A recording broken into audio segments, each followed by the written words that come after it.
Bismillahirrahmanirrahim. Bismillahirrahmanirrahim. Assalamualaikum warahmatullahi wabarakatuh. Selamat pagi keluarga baik Inkisaria. Alhamdulillah kita bertemu lagi dengan saya Febrian Adiarsa yang saat ini bersama dengan Dr. Galuh Yudityas M.Biomed. Selamat pagi dokter. Selamat pagi. Selamat Assalamualaikum pagi. warahmatullahi wabarakatuh. Waalaikumsalam warahmatullahi dokter. Ya. Dari UPTD PMI Kota Surabaya, benar ya? Ya, saya dari unit transfusi darah PMI Kota Surabaya yang beralamat di Jalan Embong Ploso. Saya di bagian pengawasan mutu. Kebetulan saya di kepala bagian pengawasan mutu. Dan di situ kami di unit transfusi darah PMI Kota Surabaya bergerak di bidang pelayanan darah. Pelayanan darah. Ya. Baik. Ya dokter, terima kasih ya dok sudah meluangkan waktunya datang ke sini dok ya. Iya, terima kasih sudah mengundang saya. Dokter sehat pagi ini? Alhamdulillah. Terakhir sehat. donor kapan dok? Saya kebetulan sih terakhir lagi sering hemoglobinnya turun. Oh. Jadi malah saya nggak boleh donor. Belum donor ya? Iya. Iya dokter, aku kepingin tahu dok, donor darah itu apa sih dok? Iya. Jadi sebenarnya donor darah itu adalah kita memberikan sebagian dari darah kita untuk nanti bisa ditransfusikan kepada pasien yang membutuhkan. Pada pasien yang membutuhkan. Baik. Itu kalau nggak salah itu ada beberapa ini ya dok, beberapa kantong ya untuk pendonor yang bisa dipilih ya dok ya. Iya, Nah. jadi biasanya kami menentukan pengambilan kantong berdasarkan kebutuhan stok pada hari itu karena dari perbedaan kantong itu juga kita bisa menghasilkan komponen darah yang berbeda-beda. Jadi untuk yang kami gunakan saat ini kantong berukuran 350 ml dan 450 ml. Jenisnya ada kantong single, ada kantong double, triple, quadruple, dan itu nanti bisa masing-masing menjadi dipisahkan menjadi komponen-komponen darah yang berbeda gitu. Baik. Donor darah itu kan kita sebagai pendonor yang memberikan darah kepada pasien ya dok. Iya. Kepada pasien. Itu ada jangka waktunya nggak dok? Iya, jadi kalau untuk peraturan sekarang antara donor yang satu dengan donor berikutnya itu jarak minimalnya 2 bulan. 2 bulan. Ya, jadi untuk donor konvensional ya kita istilahnya. Jadi sebenarnya donor itu ada donor konvensional dan donor aferesis. Donor aferesis sendiri itu dia dengan alat khusus dan kita hanya memberikan komponen darah tertentu saja gitu. Untuk donor darah aferesis sendiri bergantung jenis komponen darahnya bisa memiliki frekuensi pemberian atau penyumbangan darah yang berbeda. Tapi kalau kita donor konvensional itu frekuensinya intervalnya minimal 2 bulan. 2 bulan ya. Tapi kalau perempuan katanya Ya. kurang dari itu ya dok ya? Ya, jadi sebenarnya dia boleh mendonorkan setiap 2 bulan, tapi kita batasi maksimal dalam 1 tahun hanya boleh menyumbangkan 4 kali. Oh, berarti kalau perempuan 4 kali, kalau Iya, laki bisa maksimal 6 ya? sampai 6 gitu. Jadi memang perempuan kita pertimbangannya karena mereka ada masa haid, ada masa mungkin yang sudah menikah, hamil dan menyusui gitu, dan tentunya kan pada saat itu mereka tidak dapat mendonorkan darahnya. Nah, pada saat haid sebenarnya masih diperbolehkan selama kadar hemoglobinnya masih memenuhi syarat, yaitu kita batasnya antara rentang 12,5 sampai maksimal 17 gitu. Jadi kalau berarti diperiksa dulu ya. betul. Jadi itu salah satu pemeriksaan awal sebelum seseorang bisa diterima untuk mendonorkan darahnya. Terus ini dok, manfaat donor darah itu apa dok? Karena ini ada mitos atau fakta ya. Katanya donor darah itu bisa mengurangin kolesterol kita katanya gitu. Terus diabetes katanya. Nanti habis donor darah nilai diabetesnya turun katanya gitu. Itu bener nggak sih dok? Itu sebenarnya mitos ya Mas ya. Oh mitos. Iya, jadi kita sebenarnya pada saat mendonorkan darah kita hanya kehilangan sebagian volume darah kita gitu ya. Jadi kandungan dalam darah kita itu yang selain sel-sel darah tadi juga ada lemak atau kolesterol, kemudian ada gula yang menjadi indikator diabetes. Nah, itu semua tidak akan terpengaruh dengan kita mendonorkan darah. Jadi sebenarnya lemak dan gula itu tadi bergantung bagaimana pola makan kita, pola hidup yang lain. Jadi apakah kita olahraga dan istirahat yang cukup, kemudian bagaimana sih metabolisme dasar kita. Jadi kalau misalnya kita terlalu banyak makan makanan berlemak, kita terlalu banyak makan makanan manis, tentu saja walaupun kita rutin mendonorkan darah tidak akan bisa menghilangkan kadar lemak atau kadar gula yang tinggi gitu. Jadi sebenarnya manfaatnya kita donor darah tuh sebenarnya apa sih gitu. Yang pertama, kita sebagai pendonor tentunya setiap kali kita mau mendonorkan darah pasti akan dilakukan pemeriksaan kesehatan yang umum ya secara garis besar. Jadi biasanya dokternya akan melakukan wawancara tentang riwayat kesehatan, kemudian dilakukan pemeriksaan tekanan darah, denyut nadi, kemudian kadar hemoglobin tadi. Nah itu nanti kalau sudah memenuhi persyaratan yang ditentukan, maka dia layak untuk mendonorkan darah pada hari itu. Gitu. Jadi kalau misalnya tidak terpenuhi, maka dia tidak boleh mendonorkan darahnya. Kemudian darah yang sudah didonorkan tadi juga kita lakukan pemeriksaan. Tentunya kita mau memberikan darah yang aman dan berkualitas untuk pasien ya. Jadinya kita melakukan pemeriksaan terhadap infeksi menular lewat transfusi darah. Jadi itu ada 4 parameter yang kita periksa yang sesuai dengan ketentuan dari WHO, yaitu hepatitis B, hepatitis C, sifilis, dan HIV. Jadi 4 penyakit ini kita screening dulu. Kalau misalnya darah donornya tadi memberikan hasil reaktif, tentunya darah ini tidak akan kita berikan kepada pasien. Tapi kalau misalnya hasilnya non reaktif, maka baru bisa dilanjutkan untuk didistribusikan pada pasien, dan itu tidak ada dipungut biaya apapun. Gratis. Kalau misalnya kita ke laboratorium yang komersial, mahal tuh. Nah itu satu pemeriksaan aja kita harus mengeluarkan biaya berapa ya. Tapi dengan teman-teman sekalian mendonorkan darah secara rutin, istilahnya praktisnya setiap 2 bulan nih dicek terus gitu. Dapat medical check up gratis ya. Berarti bisa ada kesimpulan gini dok, untuk pendonor yang sudah melakukan donor darah secara rutin, bisa diambil kesimpulan dia sehat ya, dari 4 penyakit ini dia bebas ya. Iya gitu. Jadi memang bahkan kita di Surabaya sendiri juga ada metode pemeriksaan NAT untuk infeksi menular lewat transfusi darah. NAT itu singkatan dari nucleic acid test. Jadi kalau misalnya pemeriksaan infeksi itu biasanya kita mencari apakah ada kumannya, baik itu virus atau mungkin bakteri, atau kita mencari respon tubuh kita ya, apakah kita sudah membentuk antibodi atau belum gitu ya.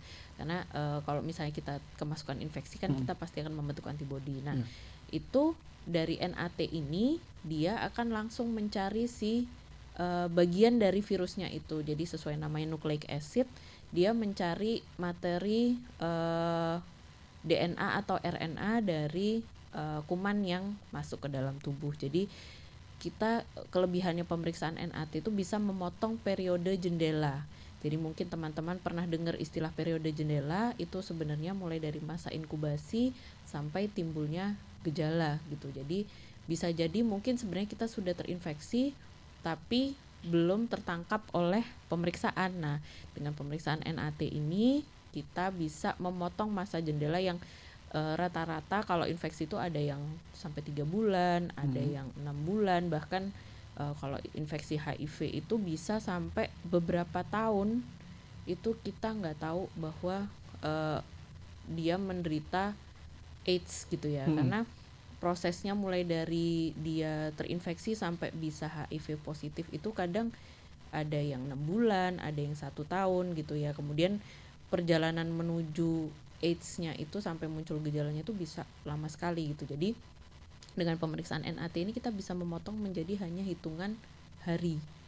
Gitu. Jadi selama memang sudah terjadi infeksi atau misalnya kumannya ini sudah masuk, dia akan bisa menemukan gitu. gitu. Bisa Jadi langsung ketahuan ya, Dok, ya? itu tahapan untuk pengamanan darah. Tuh. Oke. Itu kita sekarang ini, Dok, lari ke berapa pendonor nih setiap bulannya yang Ya, masuk ke PMI, Dok?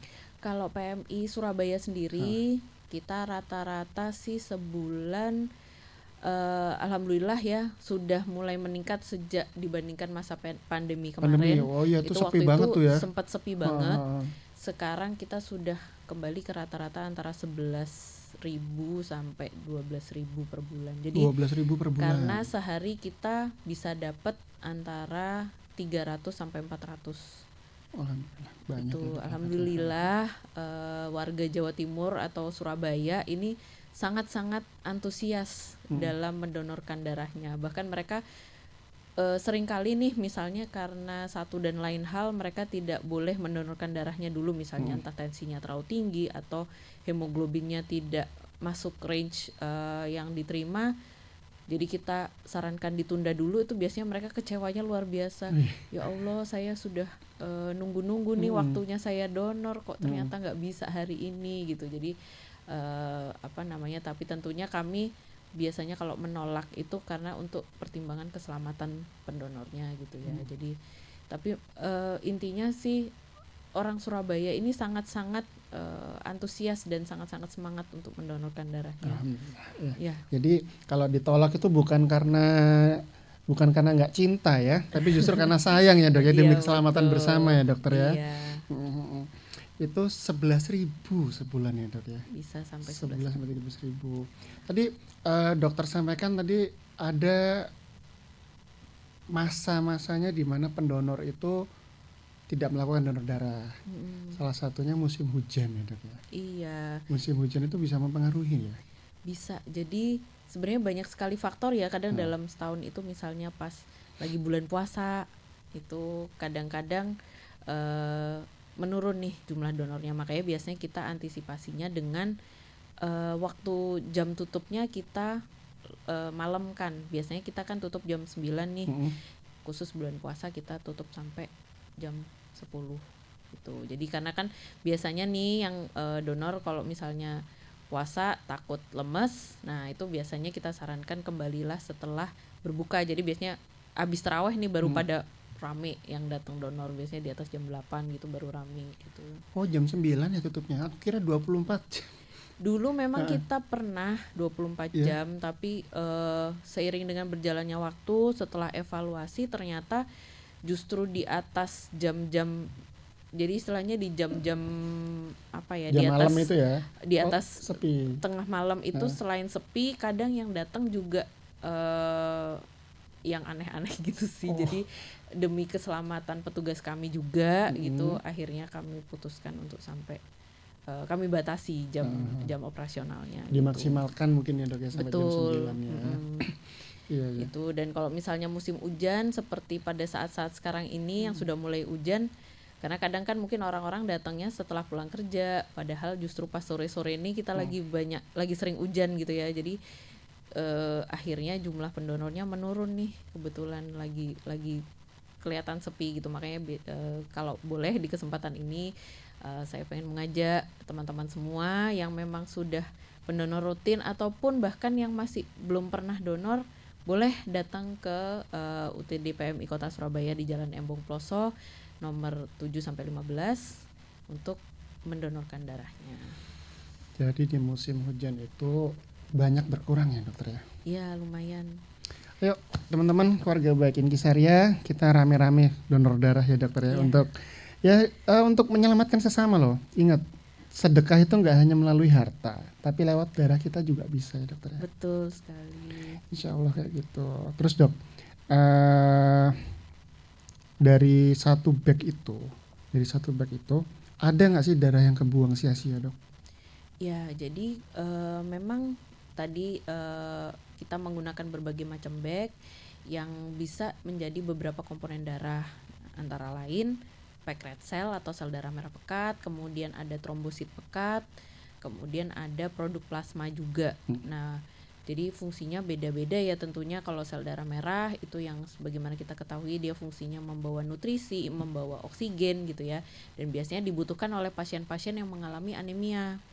Nah, kemudian kalau misalnya produk trombosit itu tentunya pasien-pasien yang mengalami kekurangan trombosit, baik itu karena dia mungkin demam berdarah atau karena dia sakit, kadang ada beberapa keganasan atau kanker yang menyebabkan penurunan jumlah trombosit gitu.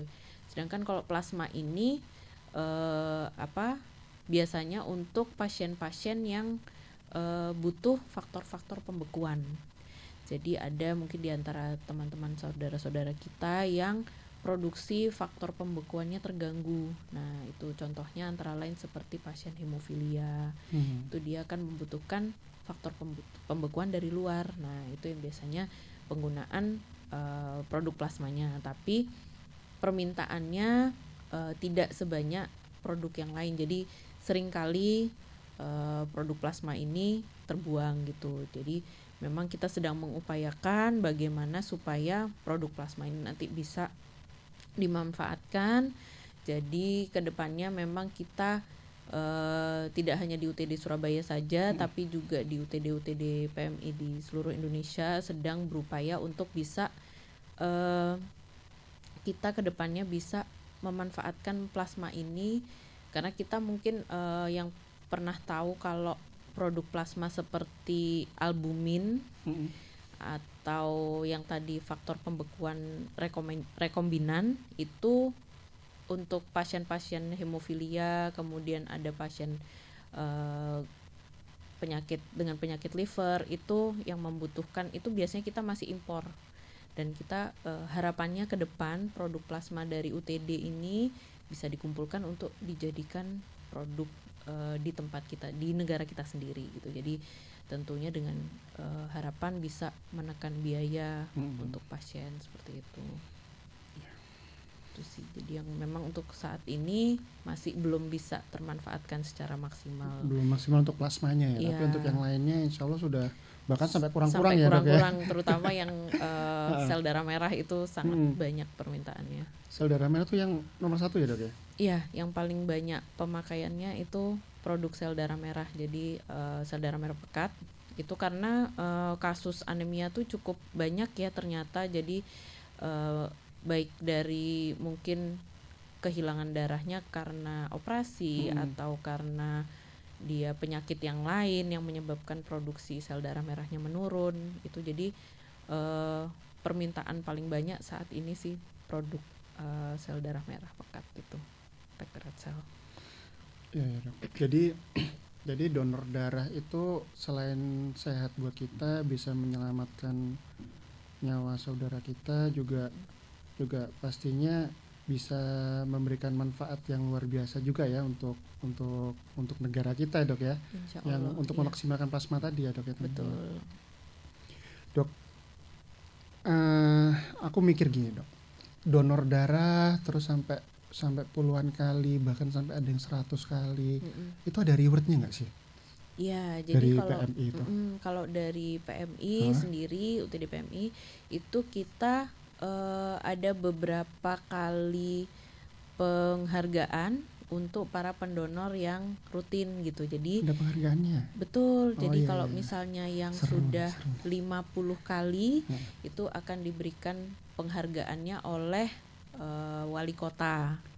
Jadi kemarin bulan September kita baru saja mengadakan penghargaan untuk pendonor 50 kali dengan Bapak Wali Kota waktu itu. Jadi jumlahnya berapa ratus ya waktu itu, karena lagi-lagi karena terhalang pandemi ada beberapa rombongan pendonor dari tahun sebelumnya yang belum sempat dilakukan acara penghargaan gitu ya. Jadi memang yang pas tahun ini baru bisa diadakan, jadi cukup banyak kemarin sampai berapa ratus gitu. Itu bisa mendapatkan penghargaan dari wali kota, dan bisa kemarin waktu pas acara bisa sampai ketemu foto bersama dan lain sebagainya. Kemudian di ke-75 kali itu pendonor 75 kali bisa dapat penghargaan dari gubernur. tingkatnya. Ketemu ya. Ketemu langsung diacarakan, ada penyerahan penghargaan juga dari beliaunya. Kemudian kalau sudah sampai 100 kali nih Bapak Ibu sekalian, bisa ketemu presiden. 100 kali Akan ketemu diundang presiden. untuk mendapatkan penghargaan dari presiden. Tuh. Ini mungkin berapa tahun terakhir kita belum bisa merealisasikan karena pandemi dan kita terkait dengan protokoler tentunya. Mudah-mudahan dengan kondisi yang sudah semakin membaik ini nanti bisa diacarakan lagi sehingga para pendonor kita yang sudah memberikan darahnya selama bertahun-tahun itu ada yang mungkin dari mereka masih SMA sudah mulai mendonorkan darahnya sampai akhirnya mencapai 100 bahkan 100 lebih gitu ya, itu bisa segera bertemu dengan presiden gitu ya. Ini buat keluarga baik Inkisarian ya. Buat kalian dah yang nonton YouTube kita nih, 17 tahun start langsung donor. Ya Dok ya? Bisa ya. ketemu presiden Dok ya? Ya. Tapi berubah nggak sih ntar rewardnya berubah Dok? Bukan ketemu presiden lagi. Kalau itu sih ketentuannya dari dulu sudah berapa kali presiden ganti, alhamdulillah tetap sama sih. Ketemu presiden rewardnya ya? Paling yang ganti presidennya. Nanti umur 17 langsung ke PMI terdekat ya. Kalau di Surabaya ya ke Surabaya lah tentunya, PTD Surabaya. Mau donor umur 17 tahun udah bisa teman-teman. Nanti 100 kali ketemu presiden insya Allah ya. Ketemu presiden, tapi free ya Dok ya? Free semua? Nanti akan dibiayai oleh PMI. Termasuk berangkatnya ke sana, akomodasi semua? Berangkat, akomodasi itu nanti akan dibiayai. Tuh. Tapi kalau mau nambah-nambah sendiri misalnya nanti sampai sana mau jajan ya monggo ya gitu. Tapi dari kita belum termasuk oleh-oleh ya. Tapi dari kita insya Allah ada bantuan transport dan transportasi dan akomodasi. Ya. So itu kalau nggak salah ini ya makan bersama ya Dokter ya dengan presiden. Ada, kalau yang kemarin itu kita dengan Bapak Yusuf Kalla. Beliau memang Ketua Umum PMI nasional ya. Jadi terakhir itu biasanya beliau rutin. Jadi ada rangkaian acaranya gitu ya Mas ya. Beberapa hari nanti ada gala dinner juga gitu, nanti bertemu dengan beliau-beliaunya. Kemudian ada hari untuk pemberian penghargaannya gitu. Masya Allah, jadi nyesel nih kok nggak dari dulu donor darah ya, kan bisa ketemu Pak Presiden sekarang. Oke, Dokter, alhamdulillah dari kita ketemu sekarang ini banyak ilmu yang kita dapat ya. Yang tadinya saya nggak tahu kalau donor darah itu ternyata kita dibantu untuk pemeriksaan 4 parameter tadi kan, terus juga ternyata ada reward ya, untuk 50 ya, 50, 75 dan 100. Dan kalau nggak salah di 10 donor pertama, 10 kali donor pertama itu dapat sertifikat kita ya Dok? Iya, mulai dari 10 donor pertama itu akan dapat sertifikat. Kemudian nanti setiap kelipatan 10 itu nanti dapat sertifikat. Tapi nanti kalau yang penghargaan ketemu pejabatnya itu 50, 75 dan 100 gitu. Sertifikat dan PIN ya Dok? Ya, PIN. Keren loh, kamu punya sertifikat loh dari PMI. Ya, Dok ya? Ya penghargaan bahwa sudah menyumbangkan darahnya. Ya, insya Allah mudah-mudahan setelah ini pendonor di Surabaya ya Dok ya khususnya ya, dan di seluruh Indonesia bisa semakin banyak. Amin, bisa mencukupi kebutuhan pasien yang ada di rumah sakit ya Dokter. Betul. Tentunya ya. Monggo Dokter silahkan diajak teman-teman semuanya. Ya, baik, terima kasih keluarga baik Inkisaria. Di kesempatan ini saya mengajak teman-teman semua yang sudah memenuhi persyaratan usia, yaitu 17 tahun, kemudian persyaratan berat badan minimal 45 kg untuk bisa datang ke unit transfusi darah PMI Kota Surabaya untuk mendonorkan darahnya. Nanti di sana kami akan periksa kesehatannya untuk dilihat apakah memenuhi persyaratan atau tidak untuk mendonorkan darahnya. Dan teman-teman mungkin bisa diresapi bahwa dengan kita menyumbangkan darah satu kali itu dari satu kantong itu kita bisa menyelamatkan sampai 3 orang pasien gitu, karena satu kantong darah ini nanti bisa diolah menjadi komponen-komponen yang berbeda gitu. Jadi insya Allah luar biasa sekali sumbangsih yang teman-teman berikan sebagai seorang pendonor.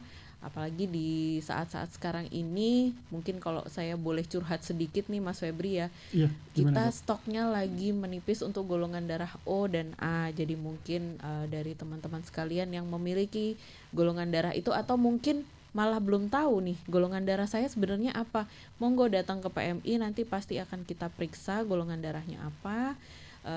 Tidak menutup juga dari teman-teman yang bukan dari golongan darah O dan A, monggo kalau misalnya mau menyumbangkan darahnya, mau mendonorkan darahnya, kami akan menerima dengan sangat Senang ya, dengan dengan senang sangat ya, Dok, ya. bahagia sekali. Kami sangat menghargai bantuan dari Bapak Ibu sekalian.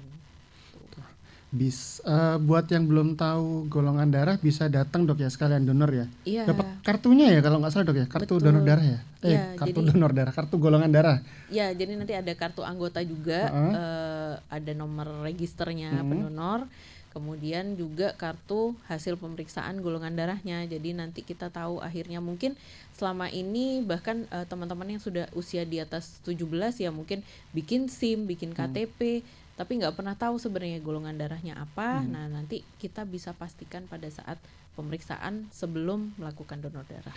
Jadi kartu golongan darah itu penting ya teman-teman ya dokter ya. Betul. Jadi kita nggak minta sih, tapi namanya musibah, seandainya kita lagi berkendara ternyata terjadi hal yang tidak diinginkan ya dokter ya. Betul. Kita kecelakaan nggak sadar diri butuh transfusi dan nggak tahu golongan darah, itu bisa repot juga tuh dok. Betul. Jadi sangat penting kartu golongan Jadi darah itu ya. bisa menunda pemeriksaan karena harus diperiksa dulu, dipastikan dulu nih sebenarnya golongan darahnya apa gitu. Tapi dengan kita sudah pernah menyumbangkan darah, kita punya kartu golongan darah kita bisa ya mudah-mudahan sih nggak terjadi ya, tapi kalau sampai terjadi kita butuh darah, itu bisa diproses dengan lebih cepat karena kita tahu golongan darahnya ini gitu. Baik dokter. Baik, insya Allah sangat bermanfaat ya dokter ya untuk kita Amin, semua. insyaallah. Terima kasih dokter sudah datang ke Sama-sama, podcast. terima kasih sudah mengundang saya. Ini namanya podcast Faedah, tadi belum dikenalin. Oh ya ampun. Namanya podcast Faedah Inkisaria dokter. Iya. Nah, terima kasih sudah datang. Insya Allah nanti di lain kesempatan kita bisa silaturahim lagi ya dokter ya. Insya Allah. Sampai jatuh Mas Hadid. Baik, terima kasih keluarga Baik Inkisaria. Sampai bertemu di lain waktu. Wassalamualaikum warahmatullahi wabarakatuh. Waalaikumsalam.